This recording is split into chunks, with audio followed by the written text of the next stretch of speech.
Hey, Annie Gaus, Hey, Tom, how are you? you want to do a show? Sure.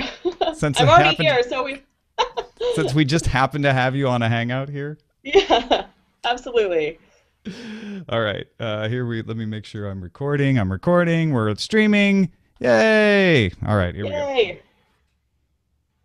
The Daily Tech News Show with Tom Merritt is powered by Patreons like you. From 5 cents to $50, every contribution helps Tom and company produce fresh episodes of essential tech news. To learn more and support the show, visit patreon.com/acedetect. Thanks for listening. This is the Daily Tech News for Tuesday, July 15th, 2014. I'm Tom Merritt. Joining me today, journalist Annie Gaus. How's it going, Annie?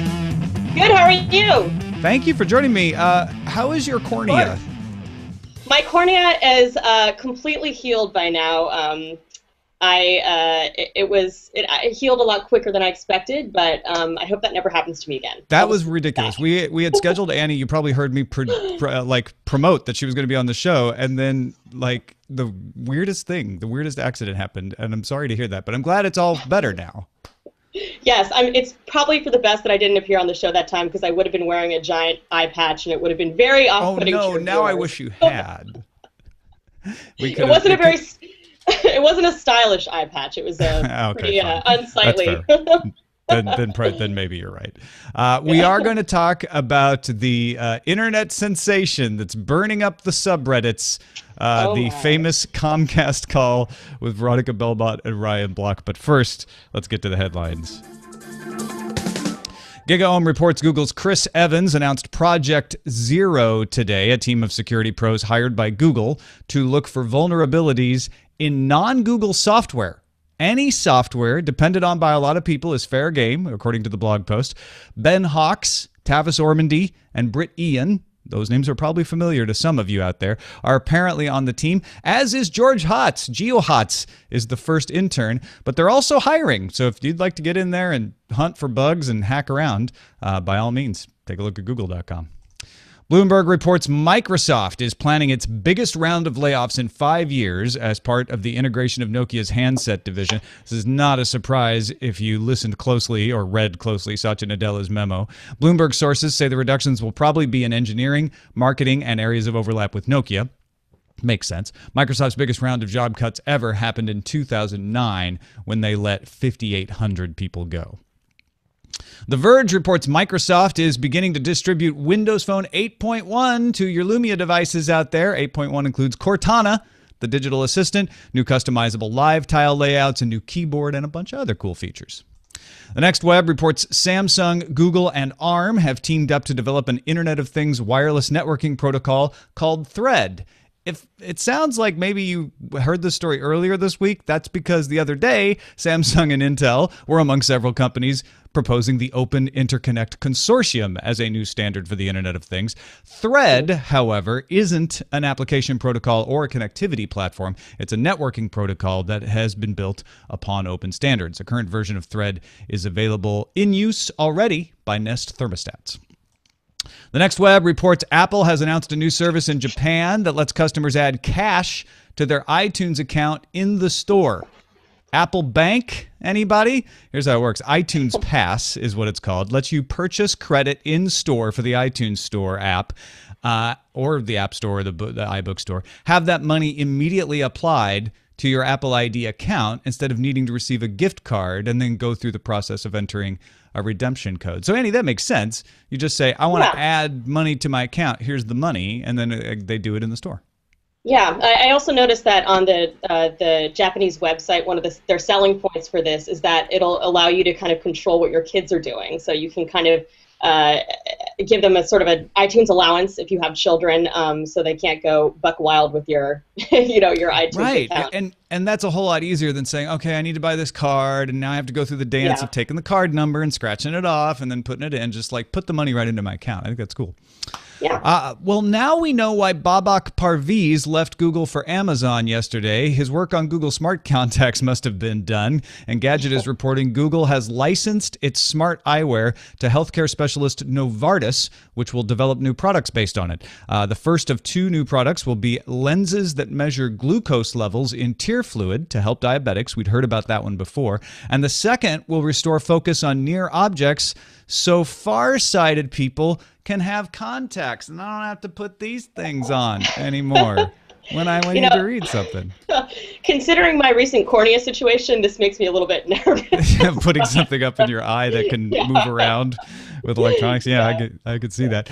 Google will develop the electronics part of this, and Novartis's Alcon will supply the medical knowledge. But so these are going to be real. I think a lot of people, when they saw the demo earlier this year, thought, yeah, we'll believe that when it comes to the market.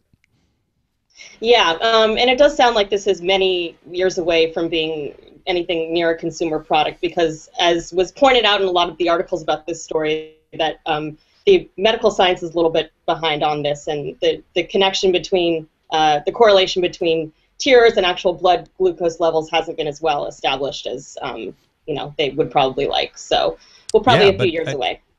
Yeah. However, Novartis must feel confident that they can overcome that. Yeah, absolutely. I would think. Yeah. Ars Technica reports the U.S. FCC extended the deadline for submitting comments on its open internet guidelines. You now have until Friday, July 18th at midnight. The FCC website suffered under the strain of last-minute commenters, prompting the extension.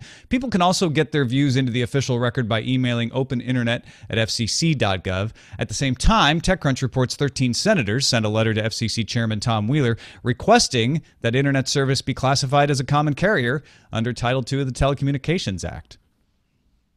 Yeah, and if you go on and read the FCC website and read a lot of the comments, it's it's pretty entertaining. I mean, it's exactly what you would expect from pretty much. It's mostly things that we can't probably repeat on the show, but it sounds like they're on track to surpass the number of comments that were posted from the other FCC fiascos in the past. For example, the nip slip situation from the Janet Jackson Super Bowl thing. So obviously this is an issue that people are super passionate about. Yeah, people are much more web connected than they were back in the wardrobe malfunction days. So that doesn't surprise me. Although this is much less. I'm trying to pick the right word, and they're all wrong. Titillating, all of that sort of thing. Just obvious joke. But yeah, I think it's smart of the FCC to extend the deadline, and also to make that email address more apparent to people. It was already there, but they're saying, hey, there's lots of ways to get your feedback in. As far as Title II, we'll see what the FCC does in response to that. And we'll definitely see what the telecommunications industry does in response to that. The TIA has already said, no, do not do that. So there's people on all sides of this.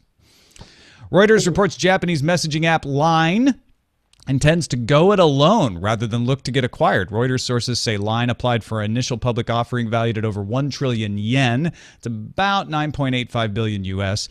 That was around 2 weeks ago, and they want to do their IPO at the Tokyo Stock Exchange. The company recorded 14.6 billion yen in revenue in January-March quarter, a more than threefold increase on the year, and the app has been downloaded more than 480 million times. It's really interesting in light of the WhatsApp, what happened with WhatsApp, to see that this company is seeking an IPO, as opposed to getting acquired. Because having used it, it is really a very different product, although they're often lumped together. Yeah, in terms of messaging services. And it's interesting to see everybody else except for Snapchat going for the big money. WhatsApp even saying, sure, Facebook will take the big money. And there were lots of rumors of people acquiring Line here. Microsoft's team showed off a new deep learning AI this morning in Redmond called Project Adam. Rather than trying to have a better algorithm than other efforts, there's efforts out there seriously that called Google Brain, for instance. Project Adam optimizes data handling and fine-tunes communication between machines. The system is based on technology developed at the University of Wisconsin called HogWild, that's meant for asynchronous processing across chips within a single machine. Microsoft's Trishul Chilimbi and team have made it work across an entire network of machines. So far, it has only been deployed through an internal app that recognizes objects based on a photo, but it can identify like specific breeds of dog based on a photo. Like not just a Corgi, but a Pembroke Corgi particularly is the example they give. Microsoft is still developing the research and has no consumer plans for the system yet, but they claim it uses 30 times fewer machines with double the accuracy of other deep learning systems. This is going to be the stuff behind, this is the stuff already behind Google now, and the stuff behind Microsoft's Cortana in the future. Yeah, this definitely seems like the next. Go ahead. Yeah, I was just gonna point out that this reminded me a lot of the deep face story from Facebook from a couple months back, where they were also using image recognition as their main benchmark for their AI stuff. Right. The next web reports Mozilla announced the release of Moz JPEG version 2.0, a JPEG encoder capable of reducing the size of both baseline and progressive JPEG images by 5%. Images make up a lot of the bandwidth used by web pages. Individual images themselves don't take up as much as video, but you have lots of images per page. Pages get refreshed quite often. So Facebook has an interest in this. In fact, Facebook is testing Moz JPEG 2.0 on Facebook.com and gave Mozilla $60,000 to help develop the technology. Recode reports Intel benefited from an improved PC market to beat analyst estimates in its quarterly earnings. Intel reported earnings of $2.8 billion or 55 cents a share on sales of $13.8 billion for the 3 months ending in June. Desktop chip unit sales were up 8% from a year ago, and average selling price increased 2% as well. Notebook processor unit sales increased 9%. Intel's mobile unit posted revenue of $51 million. That's down 83% year on year and off 67% from the first quarter. So a temporary upsurge in PC is helping cover their continuing problems on mobile. TechCrunch reports Yahoo reported Q2 revenue of $1.04 billion and non-GAAP earnings per share of 37 cents. Revenue, including TAC, was $1.08. Analysts had expected the company to earn 38 cents on revenue of ex-tax $1.08 billion. Yahoo sold 24% more ads in the quarter than the year prior, which was strong, but its price per ad fell by 24%. I think people were looking at this thinking this will tell us Marissa Mayer how she's doing, and it ended up being sort of like, well, it's good and bad news. They're still just kind of floating along there. Yeah. Poor Yahoo.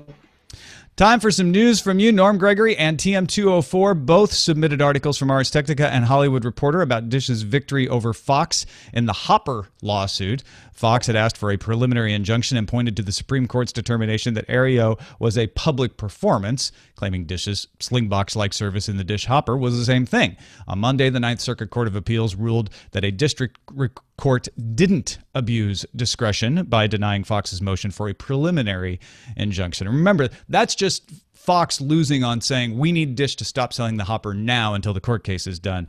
The court said, we don't buy that this is that harmful to you, so we're going to let them keep doing it, and we'll determine the legality at trial. Doesn't say that the Hopper is legal yet. The underlying case, Fox versus Dish, will continue to move forward to a trial for federal court in Los Angeles that currently is set for January 13th, 2015. Habituela Condolce posted the Mashable article on leaked Windows screenshots appearing on mydigitallife.info showing the restored start menus. The size and format of the menu is the same as what Microsoft showed off at the Build conference in April, but the tiles themselves are different. The watermark on the images reads Windows 8.1 Pro and confidential. However, the forum where the screenshot appeared says the shots are from a build 6.4.9788 of Windows 9. But just putting the start menu out there on the internet apparently gets people really excited. Mix and ETH submitted the GeekWire story that transportation startups like Uber X, Lyft, and Sidecar will finally be able to legally operate in Seattle. The city council there voted 8-1 to approve a new law providing a regulatory framework for transportation network companies. That's a new buzzword to get ready for, folks, TNCs. The 150 vehicle cap in Seattle has been removed, insurance requirements have been adjusted, and 200 taxi licenses are going to be added over the next 4 years as sort of a SOP, a perk for the incumbent taxi drivers there. Annie, you were actually at the San Francisco hearing about these sorts of services recently, right? I was. It was last Thursday, and it was the public hearing. For people to provide insight on this whole battle that was going on, and it was a very, very interesting hearing to attend because there's so much emotion wrapped up in this issue. It was quite a circus, actually, and unsurprisingly, perhaps, there were representatives from the transportation network companies were completely outnumbered the cab drivers. And it was a very interesting thing to witness. Obviously, this is in New York, for example, they're much more resistant to companies like Lyft and Uber than they are here. But it was kind of an interesting illustration of the forces that are involved in this discussion. So, was the San Francisco City Council relatively friendly? It seems to depend on where you go, whether the incumbent governments are open to listening to things or not. It seems like San Francisco has historically been pretty open to this sort of thing. Yeah, I think so. I mean, the conversation is around insurance regulations for TNCs, and there's this concept being discussed of off and on insurance. So taxi cabs, for example, are required to have 24/7 insurance, but Sure. there's this idea of can you implement off and on insurance where you're only paying for commercial insurance, that is, when your app is on, and there are some obvious sort of issues that would arise with that, like what if you leave your app open over to the side, and there are kind of all kinds of loopholes that you can imagine being occurring out of the regulation like that. But that's kind of the core issue. But then, you also, for example, there was a funny moment when a taxi cab driver got up to speak, and he was reading aloud from a misconnections ad. That was a Lyft driver who was kind of hitting on a passenger, and he used that to illustrate an example of what he saw as a lack of professionalism in that industry. It was kind of a funny moment, and who knows where the ad is still up. You can look at it yourself if you search Lyft. Yeah. Yeah, it was pretty interesting. It is an interesting ongoing fight that, as we saw in Seattle, it seems to be that the Ubers and the Lyfts of the world tend to end up winning, but it's a lot harder in some places than it is in others. Yeah. Real quickly, just breaking now, Recode had an interview at Apple headquarters in Cupertino, and CNBC reporting this as well. Apple and IBM announced a partnership today, putting IBM made-for-business apps on iOS devices. IBM said it would create a class of more than 100 business applications exclusively for iPhones and iPads to run on the Apple iOS platform. In return, IBM is going to sell Apple products. You heard that right. IBM is going to sell Apple products. They will be filled with 100 industry-specific apps for clients worldwide. Some of the services IBM will provide by iOS include device management, security, analytics, mobile integration.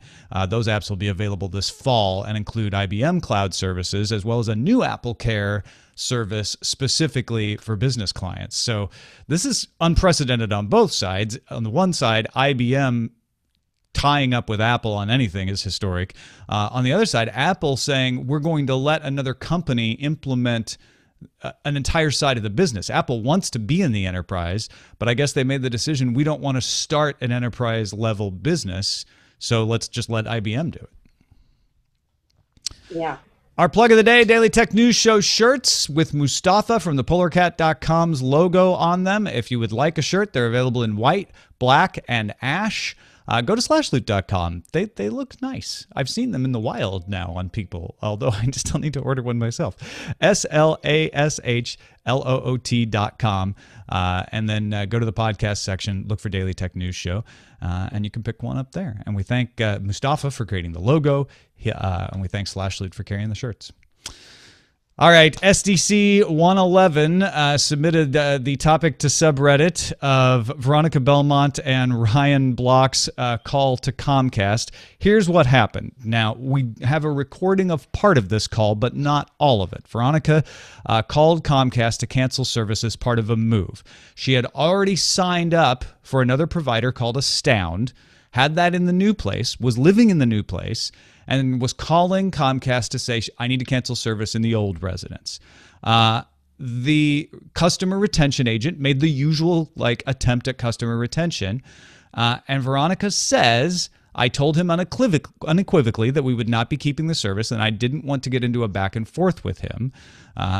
They spent 10 minutes on the phone trying to get canceled. We don't know what was said in those 10 minutes by anybody. Then she gave the phone to her husband, Ryan Block, who works for AOL, who then recorded the last 8 minutes of the call. The rep wanted them so badly to explain why they wouldn't want to keep Comcast when it was so much better than Astound. And that has gone viral, Annie. Like it's all over the Yeah. internet. Some people saying that, Ryan wasn't being very good as a customer. Like he should have given a better reason. In fact, our own listener Ryan wrote in and said if he'd even given a lie and stuck to it, he'd have been done sooner. Other people saying that this Comcast guy was over the top. Yeah, I mean, I think that the Comcast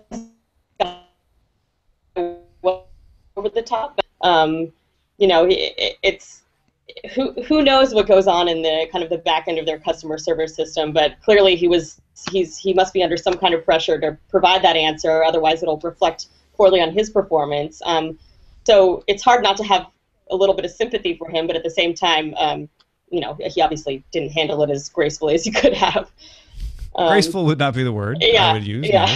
No. And Comcast has not backed him up. Comcast says the way in which our representative communicated with them is unacceptable and not consistent with how we train our customer service representatives.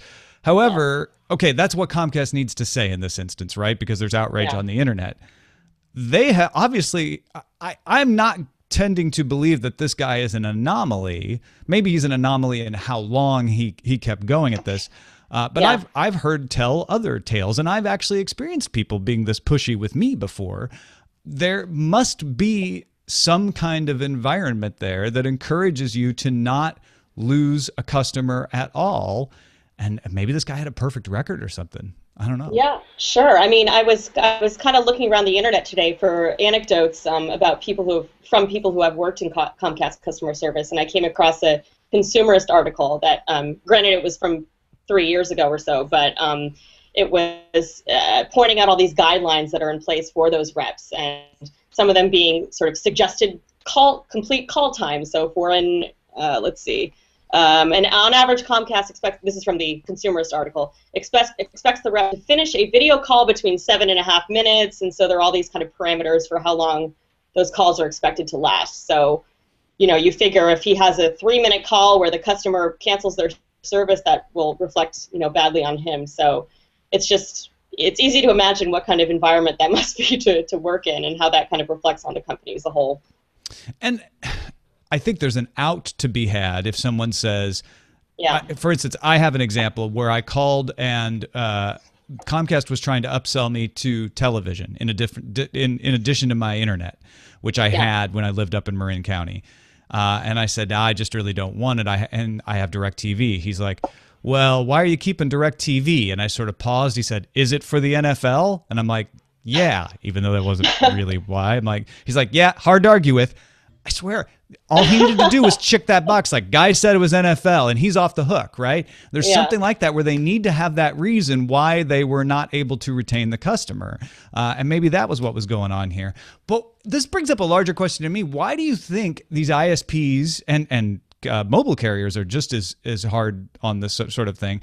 Why do you think they are so hard on people who want to cancel the service when they have almost, in this case, a monopoly over it? Is it because they're like, oh my gosh, I can't believe that you would go anywhere else? Like, we're not used to having choices.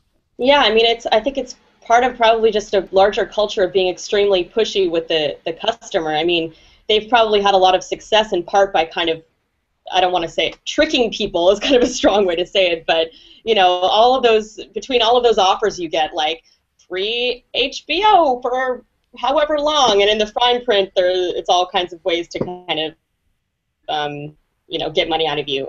They probably have had a large degree of success from using those kinds of tactics with the customer, and I would expect that's just kind of an extension of that. I personally, and I understand, I absolutely understand the position that the customer service rep is in being pressured to do this. I've worked in call centers before, and it's why I don't ever want to work in a call center again. And I actually do understand why Comcast wants to retain people. They want to find out, well, what can we do better? But these kind of high-pressure tactics are encouraged. Whether you think this guy is understandable or over the top, I don't want that as a customer. I don't want a high-pressure tactic, and I will hold that against a company. In fact, my wife holds it against Sprint to this day because of that sort of thing. Yeah, I mean, I know right now I'm dealing with nightly phone calls from Comcast trying to upsell me, as you mentioned, you experienced to the cable. I don't have cable through them, and I've repeatedly asked them to stop calling me, and they haven't. That's kind of a minor bugaboo compared to what some people go through, but still, Sure. it's another illustration. Do you think it would actually be different if there was more competition in the U.S., that they'd be more worried about that lingering bad taste? Absolutely, absolutely, because people had more choice. You know, in some areas of the country, they have less choice than we do here, or I do in San Francisco. Absolutely, because then you foster a culture of competition where you do have to take those things into account, and how you treat the customer, and what a pleasant experience it is to deal with a company, in addition to the advantages, of using one ISP over another. Yeah, I tend to think so. It seems to make a reverse sort of sense. Like, well, if you're a monopoly, why would you care? Just let them cancel. Where are they going to go, right?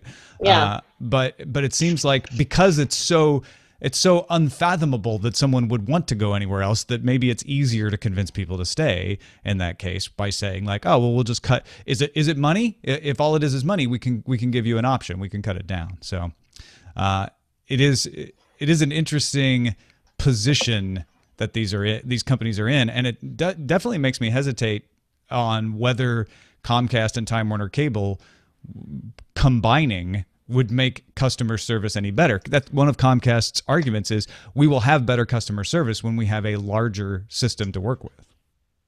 Yeah, I mean, that doesn't make a whole lot of sense to me, just based on my intuition, but Yeah. But okay. Yeah, and Metal Freak in the chat room says, I think they'd fight harder if they had more competition, but they might fight different. They might fight harder at actually providing you a product that you wouldn't want to cancel in the first place, versus fighting hard to stop you from leaving because they pissed you off so much, which is why a lot of people end up leaving in these situations. Yeah. All right, let's look at the calendar real quick. Tomorrow, July 16th, T-Mobile brings the LG G3 to the U.S. on July 16th. $599 up front. Also tomorrow, eBay reports its Q2 earnings. Our pick of the day comes from Dan White in mostly rainy Bristol, UK. He says, I've been following the comments about Facebook and the annoying way they mess with your news feed, changing the order and stuff, unwanted junk put in there to annoy you. I'd like to recommend a free browser plugin called Facebook Purity, or FB Purity. I like to think of it as what Facebook would look like if they didn't hate their users. Those are his words. It's compatible with Firefox, Chrome, Safari, Opera, and Maxdon. It has an awesome collection features, including force news feed into chronological order, block inline video playback, hide or block posts based on keywords or phrases, revert news feed to single column, stop external links from being tracked by Facebook, block applications directly from your news feed, receive an alert if someone defriends you, and lots more. Naturally, Facebook hates this idea and regularly tweaks their code to overcome some of the features, even claiming that the plugin is unsafe. However, the plugin is inevitably updated almost immediately to restore sanity to your purchase. I don't work for or have any connection with FB Purity coders. I just think it's an awesome plugin, and apparently about 160,000 other people agree with me. Now, I haven't vetted this plugin, so buyer beware. Plugins can have malicious code. I'm not saying FB Purity does. I'm just saying that I can't sign off on it. But if you trust Dan, and he's well known in the chat realm world, so I feel like it might be worth at least investigating. You might want to check out FB Purity, because it sounds like it does exactly what a lot of people want out of Facebook. Yes, thank you, Dan, actually, for passing that along, because I was just thinking that to myself the other day, that I wish there was some way I could assemble it in chronological order. It's pretty annoying. Absolutely. Send your picks to feedback at dailytechnewsshow.com, and you can find my picks at dailytechnewsshow.com/picks. Got a couple messages of the day before we go. Andy from partly cloudy Michigan said, hey, Tom, here's an anecdotal story about how a little competition improves stuff in our area. Ties loosely into the Comcast conversation, actually. For a long time, the only internet provider in our area was Charter Cable. As cable companies go, they're pretty good. Talking to customer service was better than getting broken glass in the eyes. Speeds were semi-decent at 30 megabits per second, and the price for internet by itself only cost an arm, not a leg. About a month ago, I got my monthly broadband speed report and noticed that halfway through the month, our speed doubled to 60 megabits per second, but the bill amount stayed the same. I thought it was cool and just figured they'd upgraded something on the back end and pushed it out to everyone. I didn't really think about it after that until a week later, when a sales rep from AT&T came knocking at the door explaining they had just set up 48 megabit per second U-verse fiber around us and were hoping to sign us up. The time frame for them offering service and our internet speed increase was in the same week. What a coincidence. Wow. And he has a pick of the day suggested he threw in called samknows.com. It's a broadband measurement service which monitors your internet connection stats. That's how he was able to find out that his broadband went up there. So cool, 2-for-1 there from Andy. Thank you.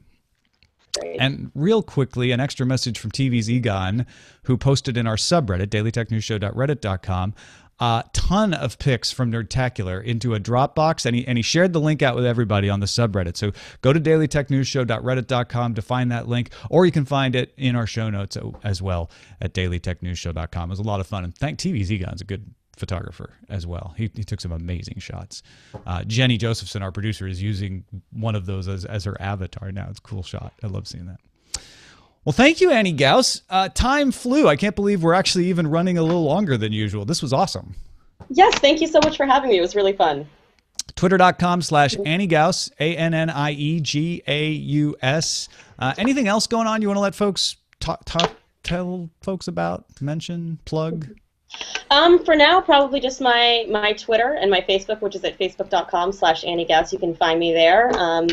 Yeah. Thank you, Annie Gaus. Twitter.com/Annie Gaus.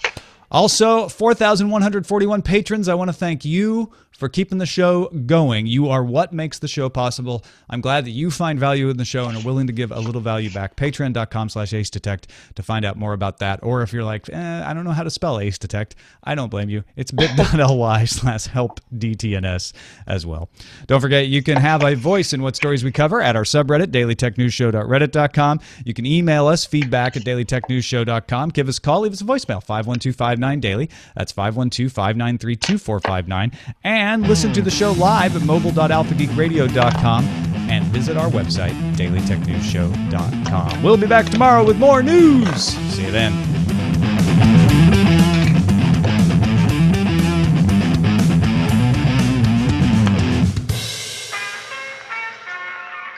This podcast is part of the Frogpants Studios Network.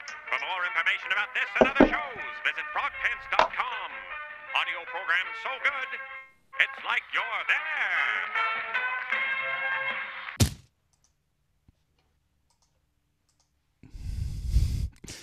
Stupid Google Hangout. So I'm I'm hovering over you, Jenny, like ready to go. And then as soon as it gets to the end of the Frog Pets thing, it goes, oh, you've been hovering too long. And it goes away. No worries. I'm trying to time it. All right. That was great, Annie. Thank you. Yeah, thank you so much for having me. That was fun. Well, we usually just kind of sit around and chat live while I edit the show, but you don't have to stick around if you got things to do. Go anytime you need. All right. I wanted to ask, what do you suggest if I wanted to, tweet out a download link, or what do you normally do to? For afterwards, yeah. dailytechnewsshow.com is the generic link, and I will have the individual post for the episode up in like 10 minutes. Awesome. And also, if you check your mentions on Twitter, you can see the YouTube link, the direct YouTube link right now. Cool. Okay, perfect. You're in there. Awesome. All right, well, thank you guys so much. Thank you, Jenny. Thank you, Sure, Tom. it was so nice to meet you. Yeah, it was nice to meet you too. Again, sorry about my low budget setup here, but That worked out fine. yeah. All right. So I'll tweet that stuff out, and thanks, guys, again. Thanks, Annie. Thank you. Bye. Bye.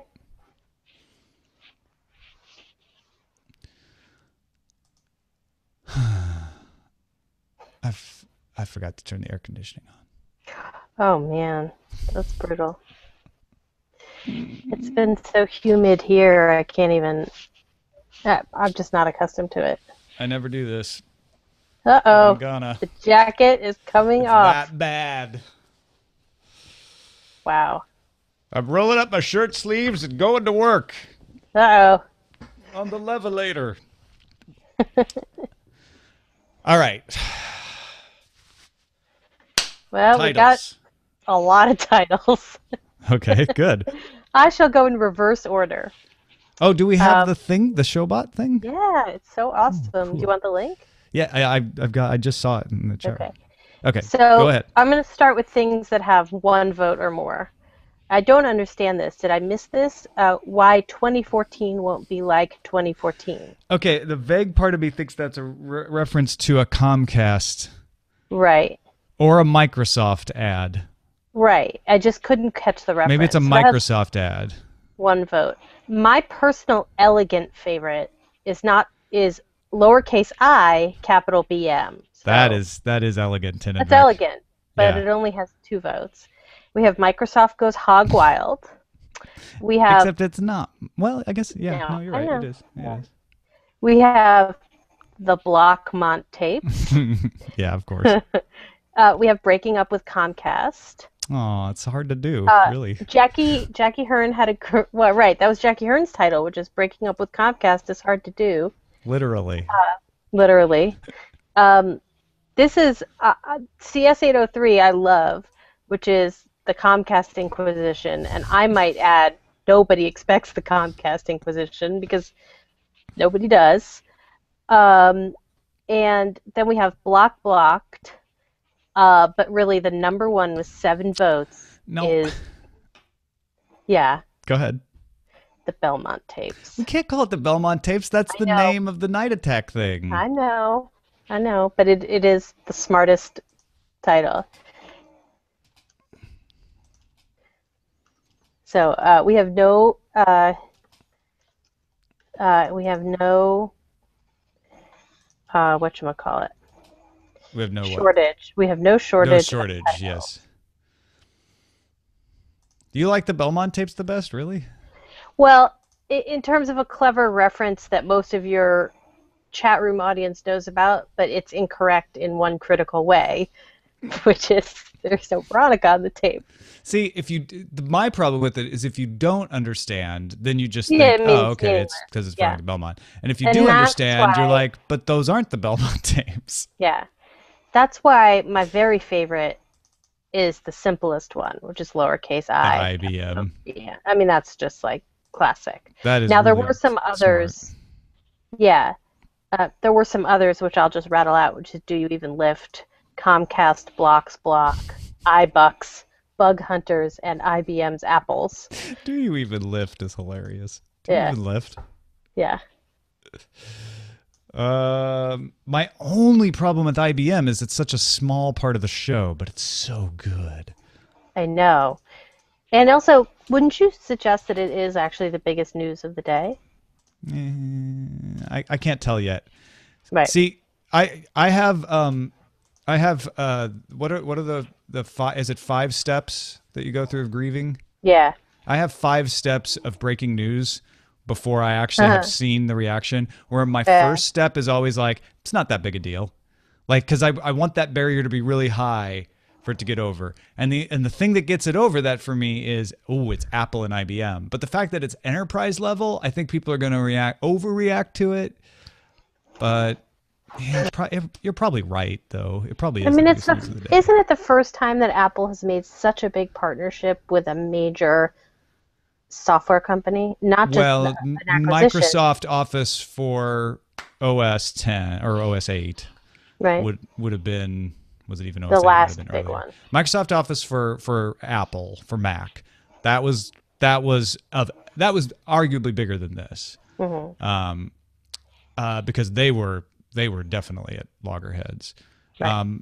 Apple letting HP make a version of the iPod and sell it was as a smaller version of this, like big enterprise company, but also consumer electronics company, kind of a competitor, not going to make their own MP3 player. Like there's echoes of the same thing. Yeah. I just think it's so interesting because IBM has such a what's the best way to put it? A specific remaining use case. And it's so business centric, and I don't know. I think to me I'm just looking through all the other headlines, and I'm trying to think. Can I think of something that's bigger?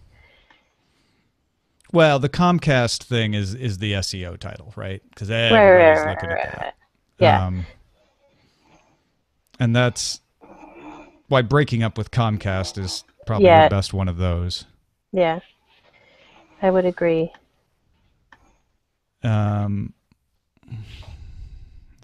I'm overthinking it now.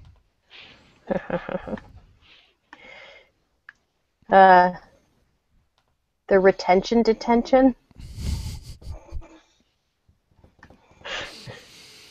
Look, if we're going for something that's going to make people look at the title and go, "Oh, I know what that's It about," just and I has want to to have listen, Comcast in it. it's the breaking up with Comcast. Yeah. If we're going for clever, it's IBM. Yeah. With the little I.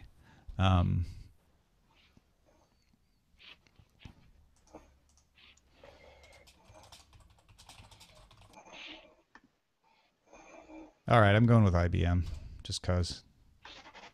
All right.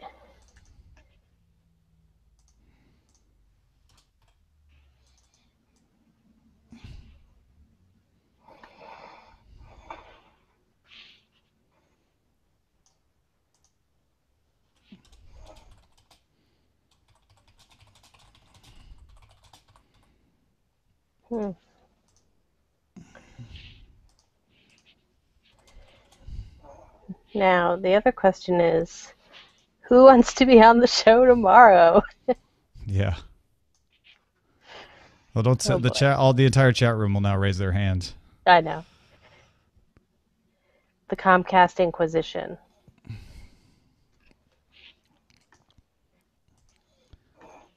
That's the one that has the most votes of the understandable.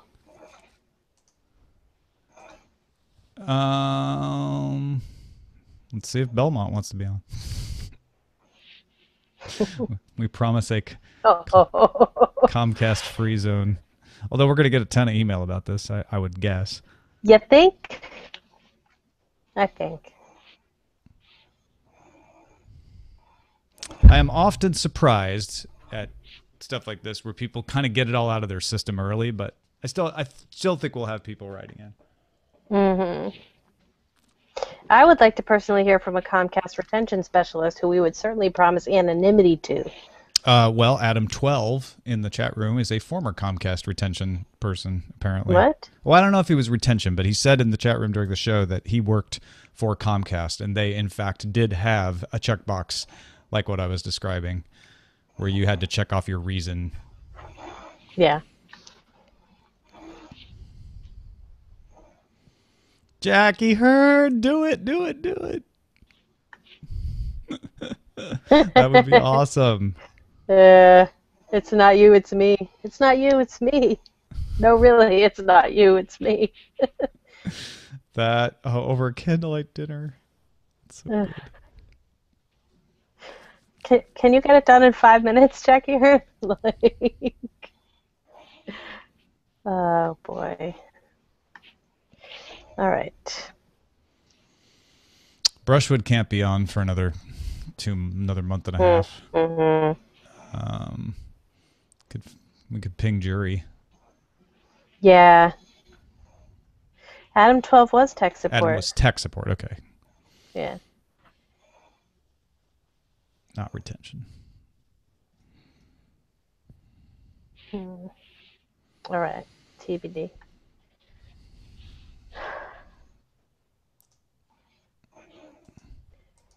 Tebede. Oh, I did not even nearly finish the show notes. Bugger.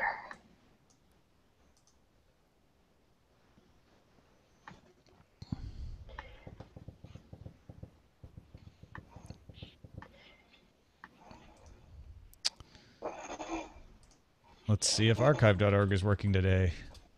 Mm. Oh, those of you curious about how I DDoSed myself yesterday. Oh, yes. So archive.org was having some maintenance issues, and it was taking a while. The site came back, but it was taking a while for upload to work. So I thought, silly Tom, oh, well, I have more bandwidth than I used to on dailytechnewsshow.com. I will put the MP3 up on our own site temporarily until archive.org comes back, and then I'll replace it, and it probably won't use that much bandwidth, which was stupid. That was me being dumb. Because, of course, the biggest bandwidth usage is at the very beginning of the posting. And so as soon as I put it up there, it maxed out the bandwidth. And I do have the ability to up bandwidth dynamically, but it was really just easier for me to go into FTP, delete the file, then get back into the interface and delete and unpublish the post. That brought the site back. And then I was scrambling around trying to find a way to host the file. So now I have an Amazon S3 instance, and some of you may have gotten the file through an Amazon S3 link yesterday, but archive is back. So yeah, that was exciting. It was in the most beautiful Shake Shack in the world when that finally got resolved. oh yeah, I was sitting upstairs in my chair with my entire tech support team hammering away. I know. It was fine. I was never panicked because at no point did I not know what was going on. And at no point did I not have a path forward. It was just one of those situations where it's like, I just have to wait. I just have to wait for stuff to, I made my bed. Now I must lie in it. Mm-hmm. Metal Freak says just self-host the OGG file, but I don't think that would have solved it. Or I could do that. I just have to up the bandwidth way up before I publish the file. Yeah. We live and learn. Yep. Or get unlimited bandwidth like T2T2 says. Right. Which, I know you've used your server T2T2 for long enough that you probably know that that's not a problem, so maybe I should look into that. But a lot of times unlimited bandwidth isn't really unlimited bandwidth. Yeah. Oh, also one show correction. The picture that I'm using of for my Oh, is that not TVZ gone? It's Chimera, and it's only it's Chimera. Damn it. It's okay. You We even say it on the told me poster. that. I knew that. I knew. But they're both such good quality that I'm probably going to use one of TVZ Guns as mine also. I'm just going to... There's some that are really good. And right next to Jury's Beard. So even higher in value. Let's see. Is Patrick Beja available for tomorrow? Theater Monkey asks. I always feel bad asking him on last minute notice because I feel like he'll turn down like tickets to the opera or the Lycée Français or some business. That's up to him. That's true.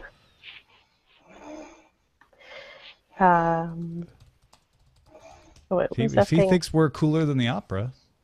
That's true. I think we're cooler than the opera. I do too. I really like this Facebook purity thing.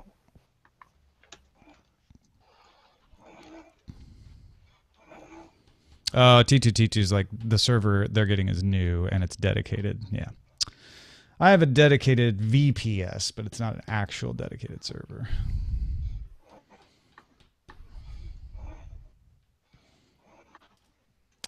Using a torrent would be cool for some people, but there's a lot of people who it wouldn't work for. There's always a torrent available of it through archive.org. It's one of the cool things about that.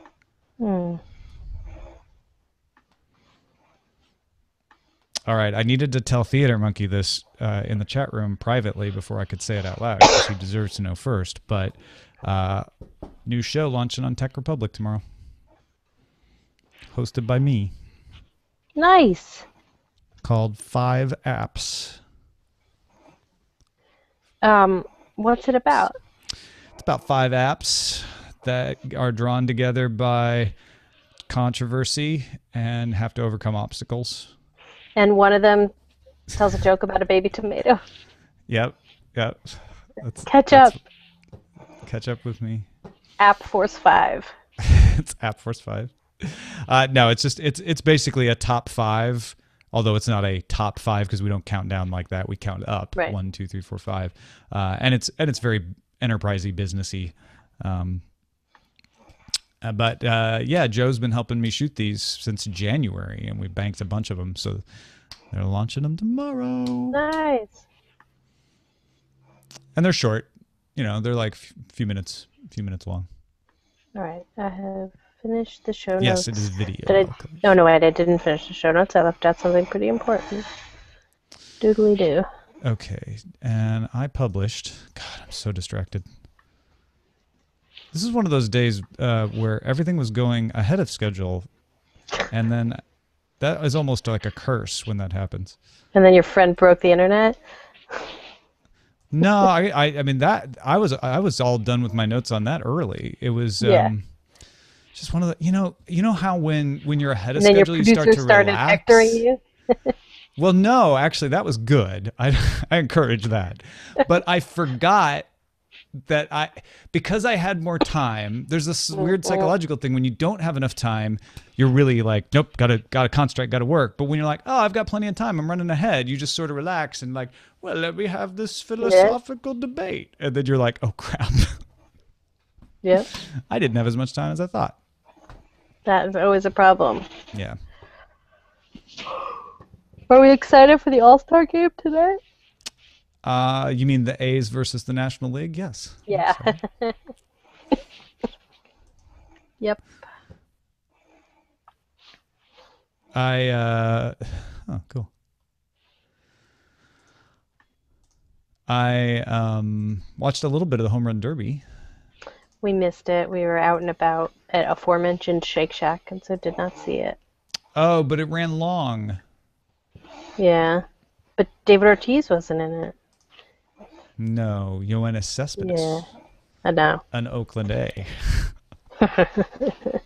You know, I shouldn't say this on the internet or anything, but I really there's a part of me that really just wants the A's to win it so we can all stop talking about Moneyball. Yeah. By Just like the fulfill following that April. storyline.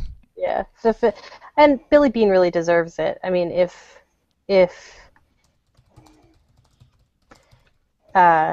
any general manager, well, he's more than a general manager now, right? Yeah, he's been a part owner He's since got other titles, Lou Wolf right. came in. But he's essentially the general manager. So let me just say that if any general manager deserves to win the Durand World Series, it's Billy Beane. All right, I'm out of the post. Okay.